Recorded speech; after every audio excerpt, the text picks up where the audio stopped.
Maternity and paternity leaves. Hello everyone and welcome to our channel. Today's video is about maternity and paternity leaves in India and how do they benefit us.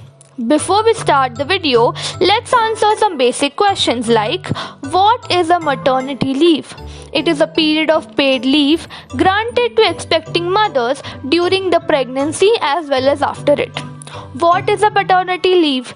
It is a paid leave taken by the father before or after the child is born. What is a parental leave? It is also a paid leave taken to take care of the child after the birth or the adoption. The idea of parents taking leave for caring for the newborn child is not new, but some countries have regressive workplace policies which do not allow their employees to take time off work for their newborn babies. The idea of paid leave leads to the possibility of their employees joining the work again. The paid leave also provides help to people who are coping with the new lifestyle changes that a newborn baby brings. For example, in India, companies like Zomato and Microsoft have given flexible time off policies to their employees. The concept of paternity leave in India. The proposition of the Paternity Benefit Bill in 2017. In 2017, after the passing of the Maternity Benefit Amendment Act, the Paternity Benefit Bill was proposed by Rajiv Sattav, MP from Maharashtra. It states that all workers, both in unorganized and private sectors, should get paternity leave of 15 days, which is also extendable up to 3 months.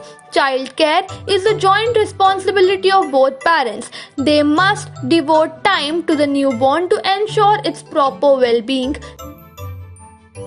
For employees working in the government sector, there are some benefits of paternity leave. The central government in 1999, under Central Civil Service Rule 551, introduced the following provision for paternity leave. There are no terms on paternity leave in the Indian labour laws for private sector employees. A male civil servant with less than 2 surviving children can take paternity leave for a period of 15 days before or up to 6 months from the date of delivery of the child. If the leave is not used within 6 months of the birth of the child, it gets lapsed. The employee who avails the paternity leave are paid their salaries. The paternity leave can be combined with leave of any other kind. This leave cannot be debited against the leave account, as well as the paternity leave cannot be rejected under any circumstances. Similar terms are relevant when there is the adoption of a child under the age of 1 year. Coming to the private sector, some of the biggest companies grant paternity leave through HR policies. Microsoft offers 12 weeks, Infosys only 5 days, Facebook is in the lead with 17 weeks, Starbucks allows 12 weeks, TCS gives 15 days, Oracle only 5 days, while Deloitte gives their employees 16 weeks of paternity leave. The concept of parental leave in India. There is no expression for parental leave in the Indian labour law. Maternity leaves in India. The Ministry of Labour and Employment introduced the Maternity Benefit Bill in 2016.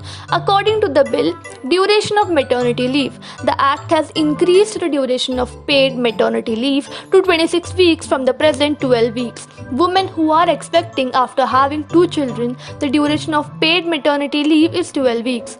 That is 6 weeks pre-delivery and 6 weeks post-delivery. For adoptive and commissioning mothers, every woman who has adopted a child will get 12 weeks of maternity leave in India from the date of adoption. Work from home. It also brings forth the option of work from home. For mothers, after the expiry of the 26 weeks leave period, the woman can use this option to do her work from home.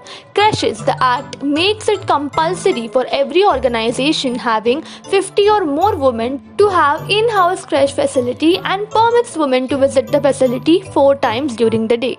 Awareness. The Act makes it obligatory for employers to make women workers aware about the maternity benefits at the time of their appointment. But the law is pertinent only to those who work in a corporation with at least 10 employees. This is just an extremely small proportion of the small share of India's working women, according to a paper titled Premature Imitation and India's Flailing State. According to the paper, only Canada and Norway, with per capita GDPs 27 and 47 times higher than India's respectively, offer longer maternity leave than India. The paper predicted that 70% of Indian women do not work outside their home. Out of those who work, 84% work in the unorganized sectors or for companies with fewer than 10 employees. Yet, among the 16% who do work in the organized sector, a heavy share of the work is informal, where the maternity law is not valid. If we assume more practically that only 20% of the workers in the organized, formal sector are female, then the law will potentially be valid to just 1.3% of the labor force, or less than 1% of all females. In spite of all these policies and acts, we still have a long way to go for women's rights. Did you like the video? Tell us in the comment section.